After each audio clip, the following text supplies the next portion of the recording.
panic attacks can feel terrifying. They almost feel like this uncomfortable storm inside your mind and your body. But why do some people experience this intense episode of anxiety and others don't? Well, today I have licensed mental health counselor and anxiety treatment specialist Justine Carino, and we're going to talk all about anxiety disorders, panic attacks, and understanding the triggers and giving you some tools, techniques, and strategies to help you better cope when it comes to experiencing a panic attack, whether that be in private or in public. I hope that you get some tangible tips to help you regain control over your life. Let's get into the episode. I am so excited to have Justine here today.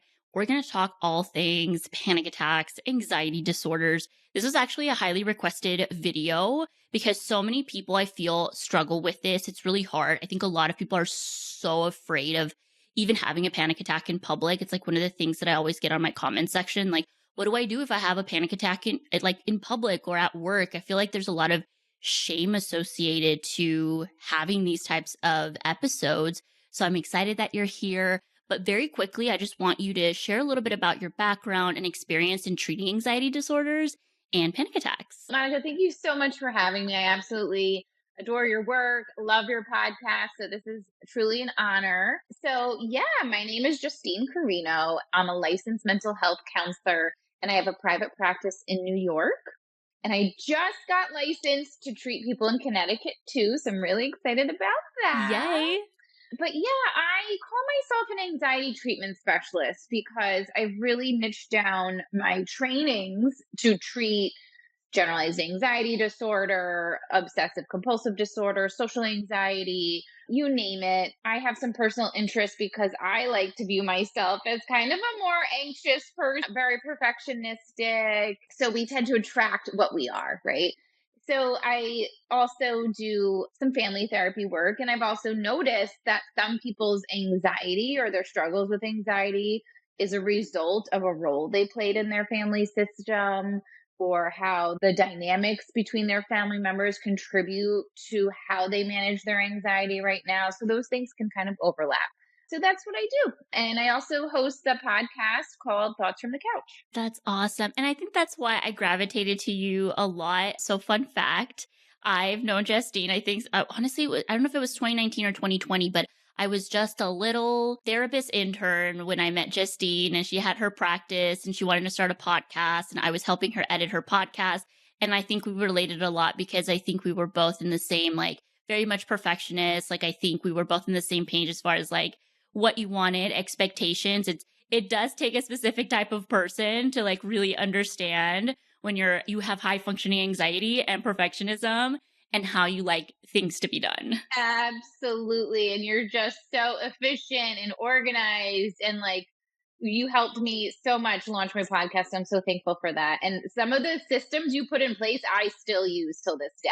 Oh, that's awesome. I love that. I just feel like when we have systems, it really helps, especially the anxious folks. So with that being said, do you think that there is like a difference between just general anxiety different from like actually having a panic attack? Or do you think it's like defined differently? Absolutely. So, we want to think about a panic attack as this sudden episode of intense fear that triggers severe like physical reactions in us, and there's really no apparent danger around us, right? It kind of feels like it's out of nowhere. Most people I talk to cannot trace back a trigger. It literally feels like it comes out of nowhere, and people feel like they're dying or having a heart attack, and they end up in the ER because like if this is the first time having it, they don't know what the heck just happened. This feels so uncomfortable and frightening and scary. So when people are having a panic attack, usually their heart is pounding and racing. I've seen some people like their fists or their fingers get kind of twisted around, like they're stuck, they're frozen. Heavy breathing, racing thoughts, tunnel vision, literally feeling so overwhelmed that it could look like a heart attack symptoms for people too. So that is what a panic attack is. It's so intense. You will most likely know if you've had one. Now, I also want to say why these happen, right? Like, why does this happen? Yeah. it happens to us because it's kind of a form of our anxiety not knowing where to go and kind of Mm. bursting out of us. So we can compare it to animals, right? If we watched a video of a cheetah being chased by an impala, right? There's this life threatening situation for this cheetah. Once they escape, their nervous system actually shakes. Their whole body shakes. They kind of just shake it off and the trauma is gone, the fight or flight system is shut off, and they go on with their merry day and they forget that it even happened. But as humans, unfortunately, we don't have a nervous system that can just be like shaken off. We can just shake off that nervous energy. So a lot of it is this stored anxiety subconsciously in our nervous system coming out and kind of exploding. Now, compare it to generalized anxiety, very different. Like there are some physical symptoms, but it's also a lot of worry attached to like a generalized anxiety. So a panic attack is very different because people usually feel great relief after they settle. They're like, okay, it's been 30 minutes, 2 hours, whenever they get to baseline. They're like, what happened? I feel uncomfortable. But it's like pictured as an episode that comes and goes, whereas like a generalized anxiety disorder is kind of consistent and persistent. We don't have this high spike with a panic attack attached. Does that make sense? Yeah, yeah. Do you think that they're related in some way as far as like maybe someone who has generalized anxiety has it left untreated and therefore might have more of a spike of panic attacks as opposed to someone who maybe they have stress related, like acute stress stuff experiences happening to them. And then all of a sudden you have a panic attack, like you have a lot of work one day and all of a sudden you have this sense of like danger, as you said, that fear, and you suddenly have a panic attack. It could be related to work or could be related to another stressor, as opposed to just having generalized anxiety where you're kind of a stressful individual in general, you're always anxious, and then just have a lot more panic attacks as a result. Like, what do you think? Yeah, absolutely. I think if you are someone who has an anxiety disorder, right? And we want to think of disorder as your symptoms of anxiety are consistent and persistent over time, right? Because everyone has anxiety. We are built to have that feeling. We're wired that way. So everyone has anxiety and everyone struggles with anxiety at some point, but disorder means it's consistent, persistent over time and debilitates you. And there's a lot of avoidance going on in your life because of your anxiety. If you're social anxiety, you're avoiding socializing, right? So we have a lot of avoidance behaviors. So if you are struggling with an anxiety disorder, you are definitely more vulnerable and prone to having a panic attack, right? So that sets you up. But that's not to say, you're not someone with an anxiety disorder, but you're going through a stressful time and you're really overwhelmed by some triggers, then you could also have a panic attack set in. So no one's really safe, unfortunately, from a panic attack based on how your life is going. You're definitely more vulnerable and susceptible to having one if you struggle with an anxiety disorder. I love that you say that because I've had, it's like people say like, "Oh, I don't have anxiety," and I'm like, "You have emotions, right? So you have to have anxiety. Anxiety is our alert system. Like Yeah. anxiety is good to some extent. It's when that alert system is kind of going out of whack and it's impacting, and like you said, you said avoiding behavior, but anxiety is definitely normal. I was listening to a podcast where the psychologist was saying it's very different now how we experience and deal with stress because if you're in the wild, like, and there's a predator chasing you, like your nervous system's gonna be alert, you're gonna go on fight or flight, and eventually either you escape the predator, right, and you're fine, and you can go on, like you said, with your with your day. But for us, we have such like long term stressors, like whether that be a job we don't like, or even just being like having kids, right? And being worried about like parenting and things like that. Like those are things that just don't go away. So therefore, it's a lot tougher now to kind of manage being able to get out of that fight or flight. Absolutely. And you know what? Unfortunately, our brain, our nervous systems don't know the difference between what a threat was when we were cave people and we developed this fight or flight response, right? Like if we think about it, this was evolution. We needed to feel fear to survive. If we weren't afraid of that saber-toothed tiger, we'd be dead. So our brains developed this fight, flight, or freeze response to help protect us.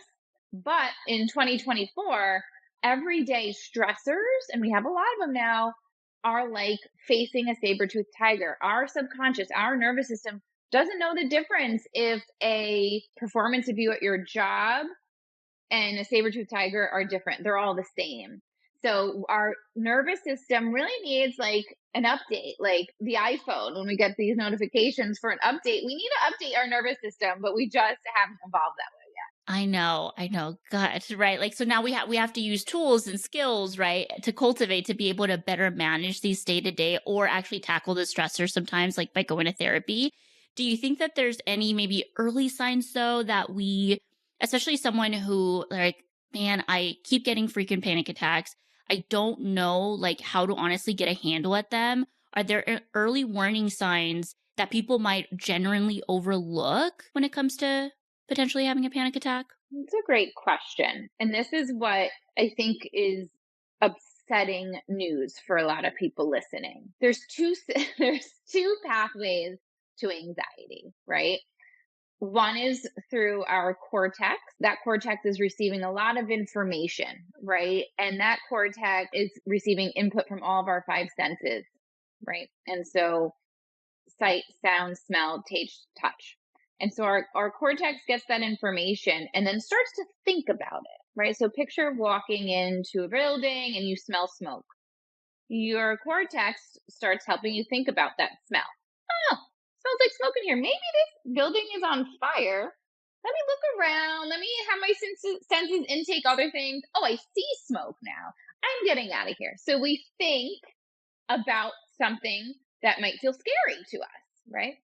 Then there's also the amygdala, which is this little part of our brain that is in charge of that fight, flight, or freeze response. And that kind of, when something triggers us, the thinking is shut down and the amygdala goes right into full force and takes over, right? So that's also useful and evolutionary too. So let's imagine we're trying to cross the street and we see this red Lamborghini speeding towards us. If we sat there thinking, that's a really nice car. Ooh, the guy driving it is kind of hot too. I wonder what he does for a living. Smash, we'd be dead, right? Like, we should Right. not be thinking in that moment if there's a Lamborghini speeding towards us. We want our amygdala to take over and have us jump out of the way. So, oftentimes, and I'll answer this in a few ways, you could be thinking about things that are stressful for sure, and ruminating and worrying, and really have this conscious awareness of these triggers going on, and what you're worried about, and then feel more anxious and then have a panic attack. But a lot of the times it's our amygdala being sneaky, like you said, like that alarm, that detector. It's picking up on some kind of trigger with our five senses: sight, sound, taste, smell, whatever it is, and then going off and setting the alarms off. So many people will say, that came out of nowhere. I have no idea why I'm feeling this way or why I had this panic attack. And that's what's so frustrating for a lot of people. But let's put it this way: there's something called panic disorder.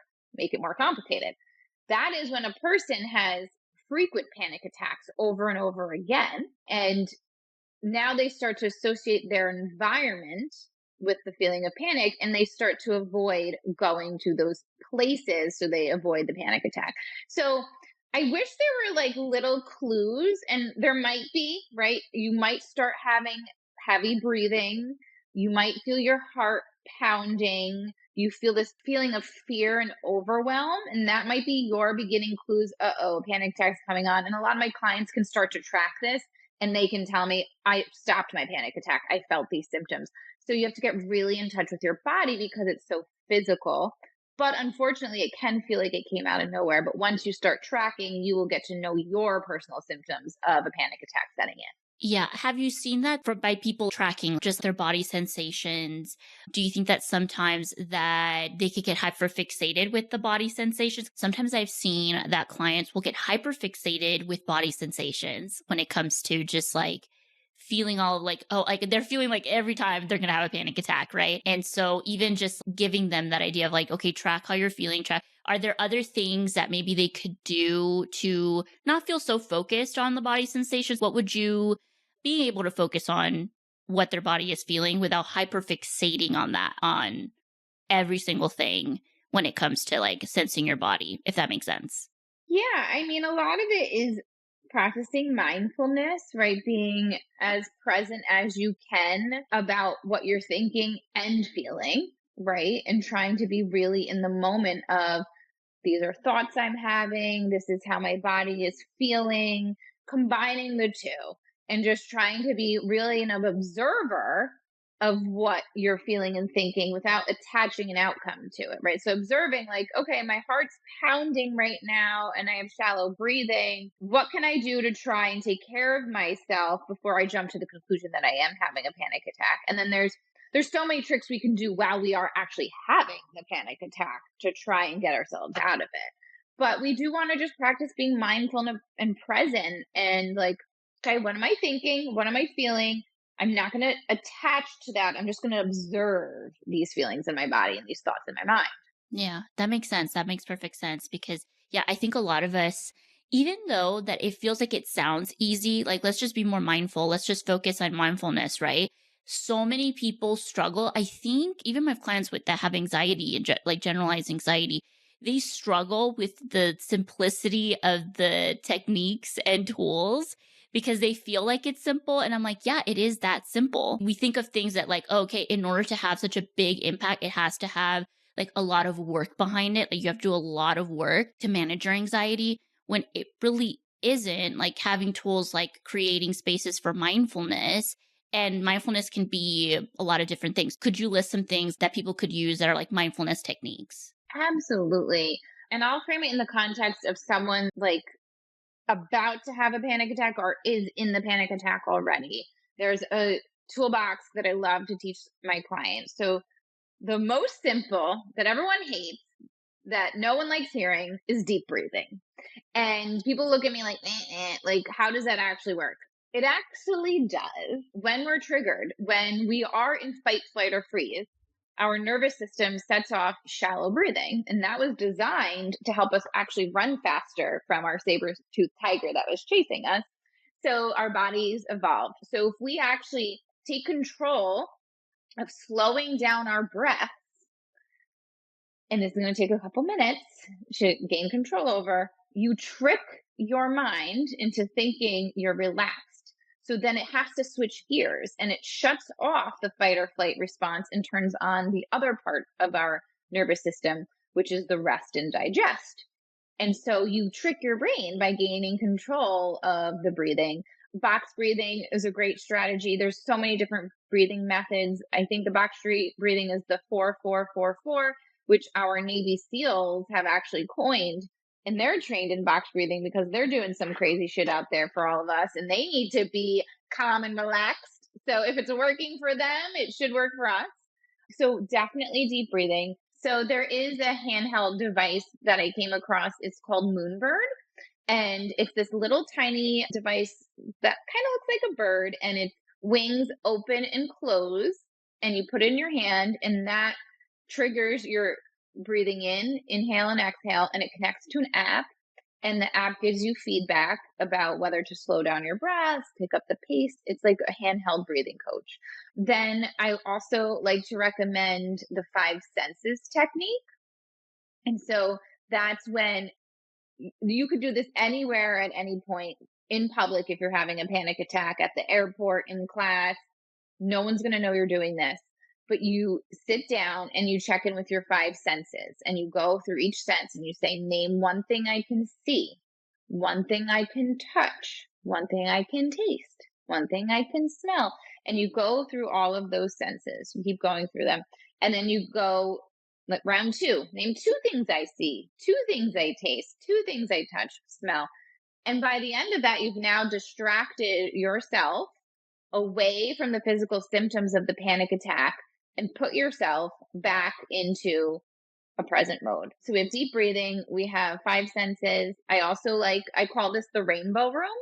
where you go through all the colors of the rainbow, Roy G. Biv, like we learned in elementary school, and you identify these things. So if you are sitting at the airport and you're having a panic attack, look around, name one thing that's red, orange, yellow, green, blue, name two things, name three things, and you go through each category. Another huge one is called Name It to Tame It, which is actually was coined by Dr. Dan Siegel.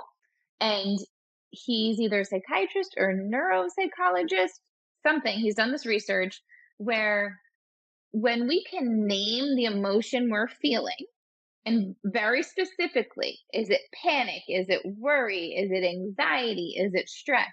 When we can name the feeling, where our body starts to tame and process the feeling. So, how that works is instead of living with the amygdala taking control of that fight, flight, or freeze, naming the emotion calls in that cortex, and the cortex makes us think a little bit. And when our cortex now takes over, it calms the amygdala and calms that fight, flight, or freeze response. You could always go and get a drink of cold water, splash water on your face. A huge thing is getting outside. So if you're having a panic attack at home, maybe get outside. If it's cold, that's even better, and get some fresh air. Change of scenery is huge for panic attack. You want to get out of the environment you're in and, try and redirect your thoughts, get different input to your senses. And last but not least, self-talk. You have to kind of remind yourself that you're safe. And it feels like you're dying. It's so scary in a panic attack. But if you can gain control and say to yourself, I am safe, I am safe over and over again, you will start to calm that anxiety. And that's the thing. It's like, I think people need to just like be open and accepting that it could be as simple as regulating our breathing, as just knowing that these are things like in your, to try, like you could try all of them at the time. Cause like you said, it sounds like there's not a lot of things that we could do to avoid it. I mean, besides managing our stress, besides, really just kind of getting more an understanding of what is going on in our life that may be contributing to some of the panic. But like you said, sometimes it feels like it's out of nowhere.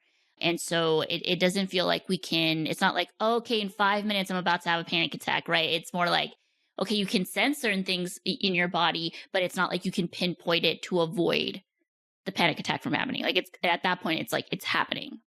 It's happening. Something has set off your amygdala and has put you in this fight, flight, or freeze. And at that point, we just have to manage it, right? And really management. And then if you engage in therapy, you may be able to track and find out if there is a particular trigger that's continuously setting off a panic attack. I've worked with somebody, he was having panic attacks in the shower. And he's like, this is so weird. Isn't the shower supposed to be really calm and relaxing? Yeah. Long story short, he was a veteran. He had served time in combat in Iraq, and we tracked it. And I'm like, literally bring a pad and pencil with you to the shower. I want to know the exact moments this panic attack is coming on. And so we tracked it, a few sessions, like I can't figure it out. Finally, he came in. Oh my God, Justine, it's when I put on the soap. That's when the panic attack happens. So we're like, okay, now we've located the sense of smell here. What is this about? So lo and behold, the soap that he is using, that his wife just randomly purchased, was the same soap he used to wash himself in Iraq while he was serving time. So his brain has associated and remembered that trauma, right? So he was in a traumatic situation and his brain wired together that smell with trauma. And so now when he's back here and he's just showering on a random day and putting that same soap in, his brain was triggered and hence panic attack. Now, how we would treat that typically is exposure therapy, right? And it's maybe EMDR. But we solved the problem. He just threw out the soap and told his wife never to get it again, and we're fine. Like he could Yeah. live with using a different soap. But if his trigger was something that he had to live with every single day, then we would have to do some intensive work to help him be less reactive to that trigger. Yeah, yeah, and that makes sense because that would be a simple solution. Like it's not going to be something that's like like you drastically have to change in order to manage. Like just simply just get a different soap, right?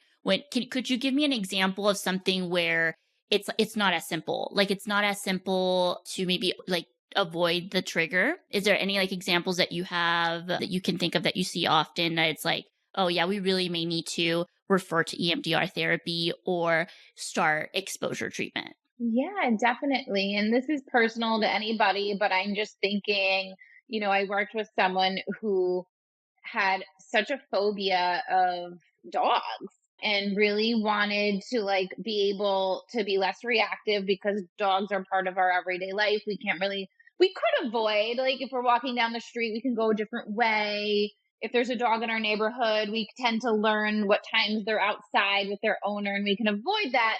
But this particular person fell in love and got engaged with someone that had a dog and they wanted to be able to move in. And so now they're faced with living with a dog, right? And so that would be an example of choosing to do exposure therapy then. And that's a very structured process that works tremendously because you directly treat the wiring of your brain. And they had a successful outcome. Will they love dogs? No. Will they tolerate a dog in their home for now because they want to get married and live with this person? Yeah. So do they still get a little triggered? Of course, but it's not as reactive as it once was. Yeah, I love that you pointed out the reactive part, right? That's the key thing. It's like you could grow a tolerance to the triggering event. I even think of that like I have a lot of clients who have generalized anxiety and sometimes they like being in a car gets them very stressed out. However, I also see some clients who have anxiety and like being in a car feels control for them, right? So it's very different. Like when you just see like the different ways things can like trigger or not trigger someone when it comes to like anxiety and panic attacks. But yeah, I think exposure is really great. I think EMDR is really great, which is great because like the next episode is going to be on EMDR, so we can talk about Amazing. what kind of things we can go to for EMDR too. But I love that. Do you think there's any like common misconceptions about panic attacks? I can tell you one that I've recently had a client tell me that they're worried about, and I feel like I've researched and I've been told that this can't happen, but that you can faint if you have a panic attack. That's interesting. I've never, and this is going to throw the person for a loop. I've never heard of someone having such a bad panic attack that they faint as a result. But some people skip the panic attack and faint as a result of anxiety. So that person's not going to want Yeah. to hear that.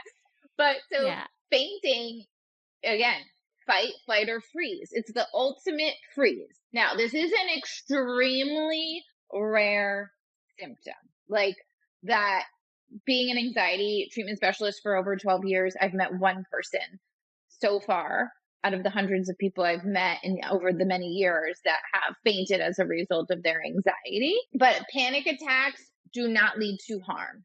They feel like they're going to lead to harm, but it will not kill you and you're not going to faint as a result. You might be vulnerable to fainting because of your anxiety, but you might have a certain level of vulnerabilities going on medically that might lead to a fainting situation. I like that you say that because I've told people like when you're anxious, your blood pressure rises, so it's extremely unlikely that you will faint when you have a panic attack.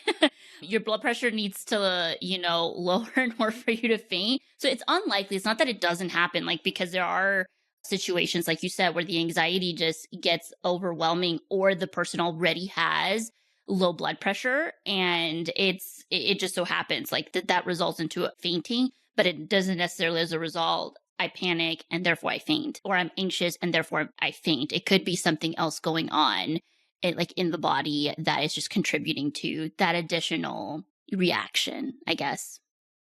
Exactly. Yeah, Exactly. but that was Totally. one misconception that I heard. Do you have any other misconceptions that you've heard, like your clients say, and you're like, I don't think that's true, or like that can't happen? I think the biggest one is like, I'm going to be hurt or like I have a severe medical condition going on here, right? Where just because you have panic attacks doesn't mean there's this secret undiagnosed mystery illness and you're going to die tomorrow.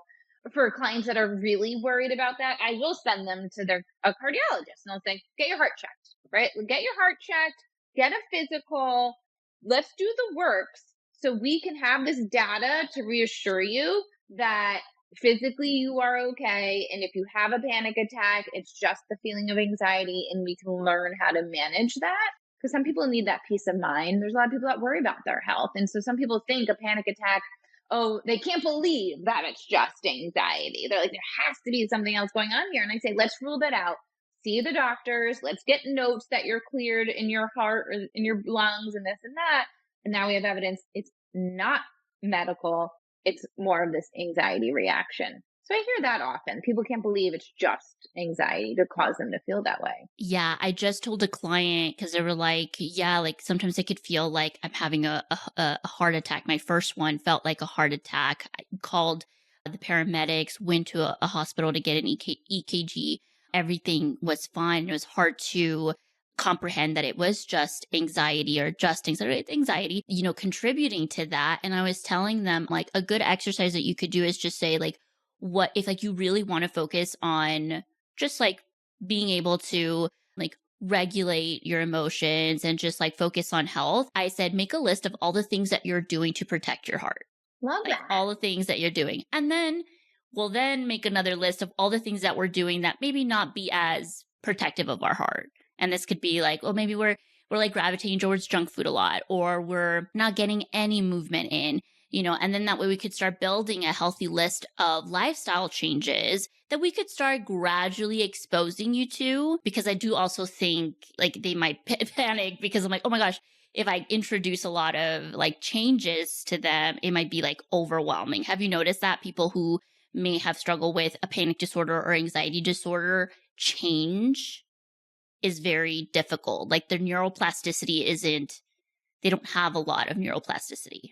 Yes, it's a lot of rigid thinking patterns. It's really hard for them to be flexible, and they tend to hold tight to what we call like the all or nothing thinking, which is the really rigid thinking patterns. And people with anxiety have a really hard time learning to live with uncertainty, and to learn with the unknown, live with the unknown, right? And they want a yes or no answer. It's really uncomfortable to find the gray areas or in the in between spaces, because that's scary and that triggers their anxiety even more, not to have control or certainty of outcomes. Yeah, yeah. Have you ever had any client, like I've had clients who'll I'll ask a question and they're I don't know. And I was like, let's start focusing on reframing those I don't knows, because I've like a lot of the I don't knows lead up to more anxiousness. It's kind of like, well, I don't know I don't know. And it's like, but what do you know? Right. So it's like, what do you know? What feels good for you? Because I think a lot of people are just like, it's hard for them to live with the uncertainty,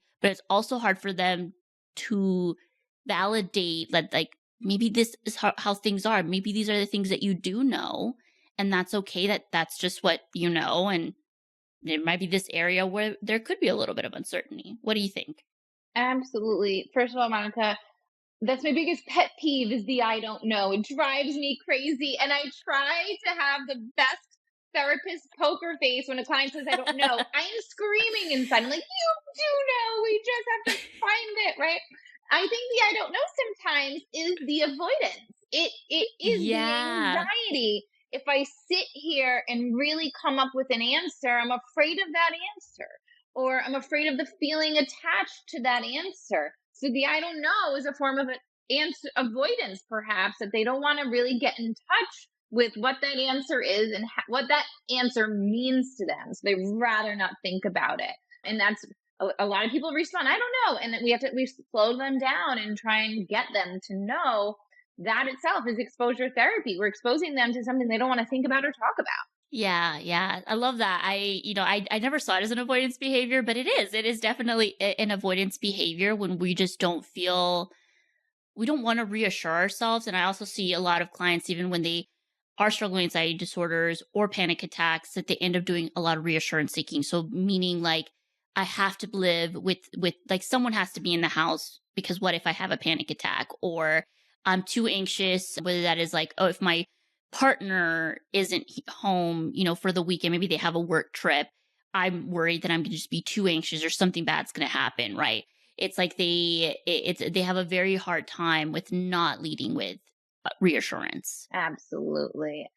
So much reassurance seeking with also in particular like OCD, right? Those are like safety behaviors and checking behaviors. They're looking for reassurance that things are okay.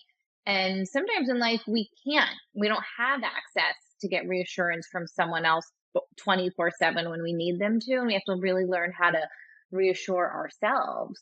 So I definitely see the reassurance seeking so much with clients I work with. Is there any lifestyle changes that you have kind of prescribed, maybe not prescribed, but like encouraged or suggested to your like clients that has been consistent? Like, oh, this particular thing is something that we may need to incorporate because it has seen like a lot of results, whether that reducing, managing anxiety symptoms. Well, I first of all think, and this is what I suggest with all of my clients, is creating a personalized mental health routine, which incorporates lifestyle. And I have them write down what they need to do daily, weekly, and monthly to make them feel grounded, anchored, like they have a strong, solid foundation to try and prevent stress from escalating or anxiety from escalating. And so if we look at the daily, I'm suggesting the right amount of sleep. If we are not sleeping the way we need to, it directly impacts our brain function and directly impacts our amygdala. And our amygdala becomes hypersensitive. So you will react without thinking in a more anxious way. So we need sleep to absolutely be prioritized. So that might be a daily thing.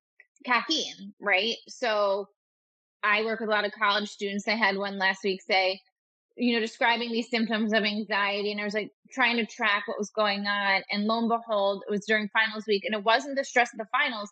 It was all the Celsius drinks she was drinking that have 200 milligrams Ah, of caffeine. Celsius. Yes.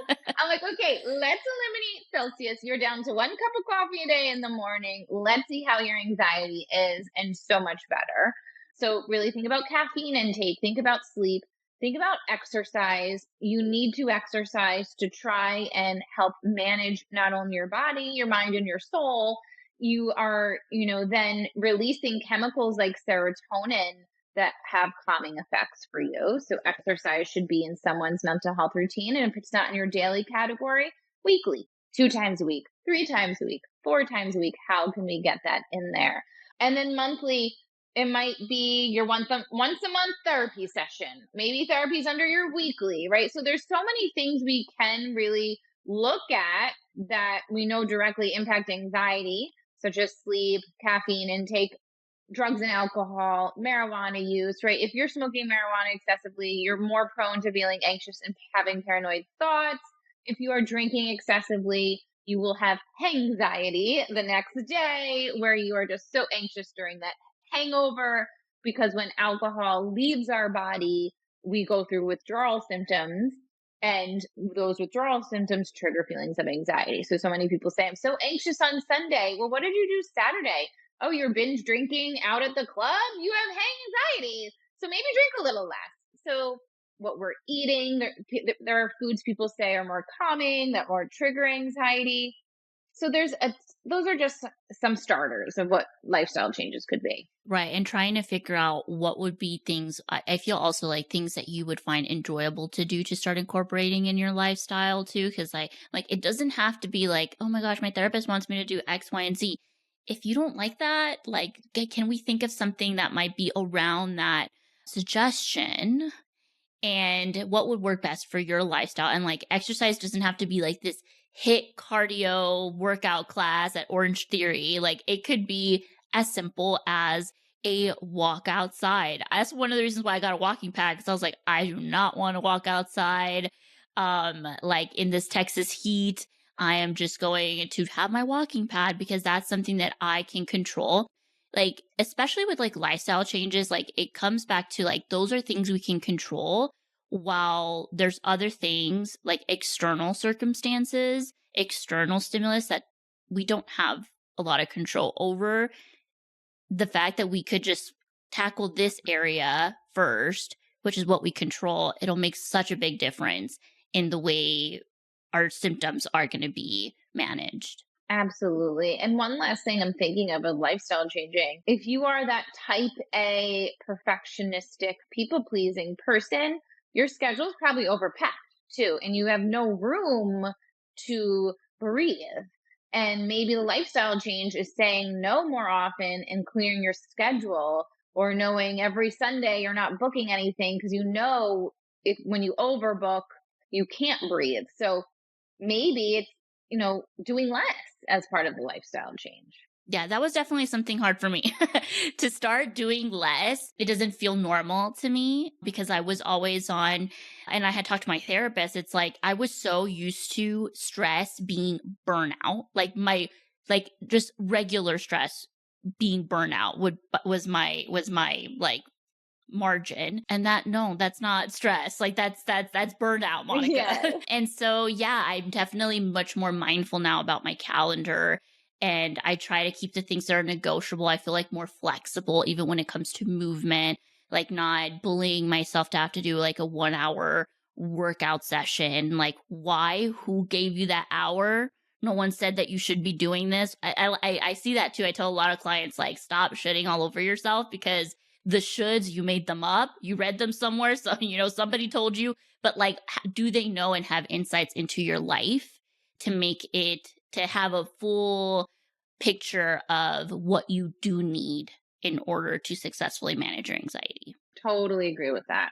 Do you have any other resources or, any techniques that maybe we didn't mention when regards to like coping with our anxiety, or practices that we could do? Any resources that you would like to share? Yeah. So, the first thing that comes to mind is if you're someone struggling with frequent panic attacks, or you think you have an anxiety disorder, go to therapy, right? And we have options of people that take your insurance, out of network. You have a plethora of options. Do that, right? Get yourself to it's called cognitive behavioral therapy. Depending on what your symptoms are, you might have to do exposure therapy, which is related to CBT. It's part of CBT. Also, we didn't even mention medication. Sometimes people need medication to help get them to a baseline so they can do the CBT skills, right? If you're living at a 9 out of 10 in terms of anxiety every day and you're coming to my office, you are so anxious, you can't focus on our conversation.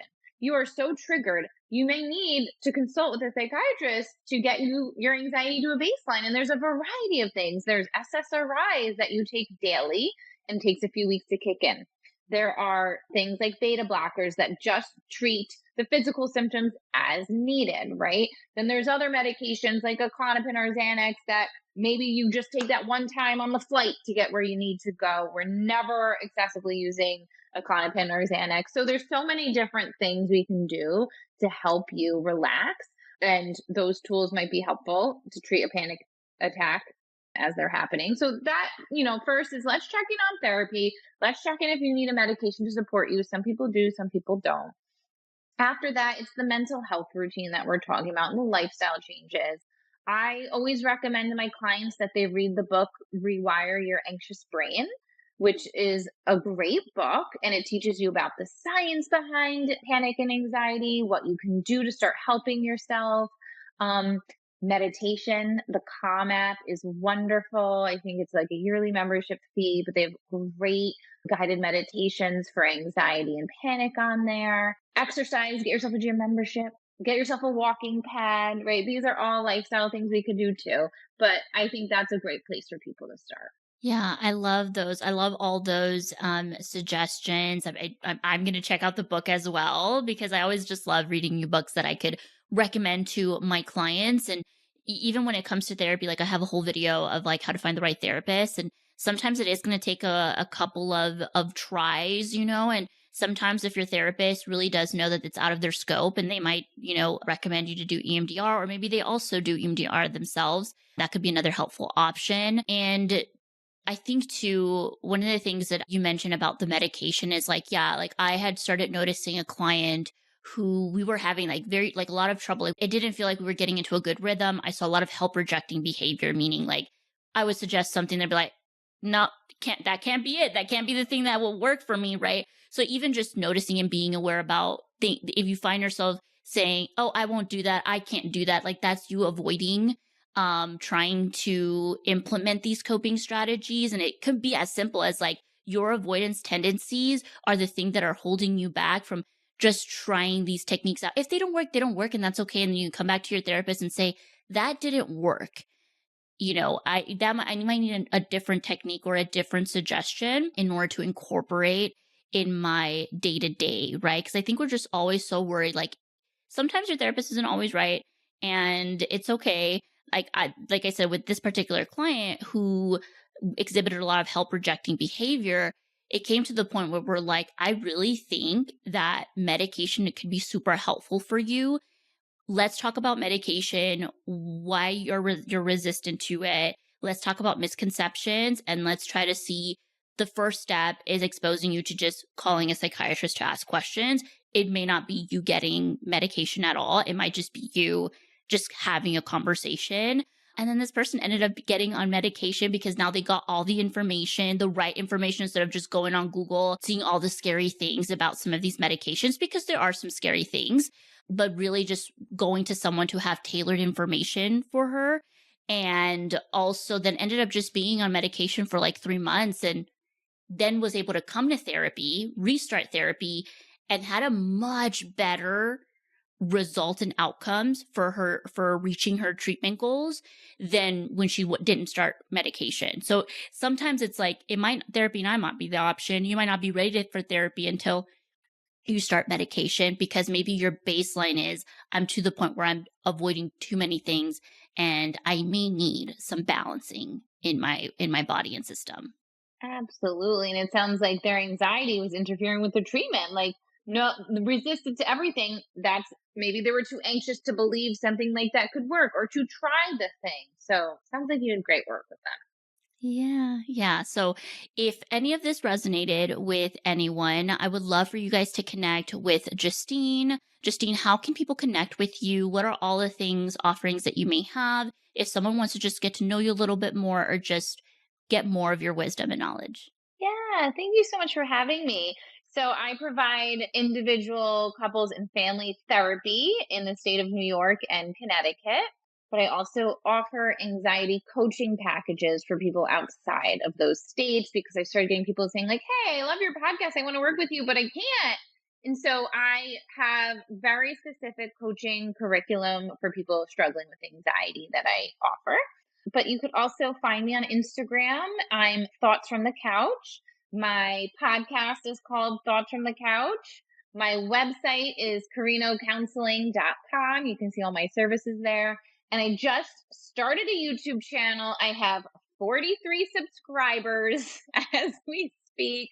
So I'll have some content out there. Now you only need 500 subscribers to get monetized. There we go. And 3,000 watch hours. But hey, I feel like now they're making it a lot more accessible, because before then it was a lot tougher. So excited for your YouTube journey. By the time I finally monetize on YouTube, but no, we're gonna manifest it being like in the next couple of months, we're going to reach out monetization. Hope if you find this, go subscribe. If you love videos like this as well, make sure that you consider subscribing to this channel. And I'm so glad that you guys were able to join me and Justine today to just chat a little bit about anxiety. And if you want a follow-up episode, we can definitely do that and talk more about anxiety. So thank you so much, Justine. Thank you, Monica, for having me. My pleasure.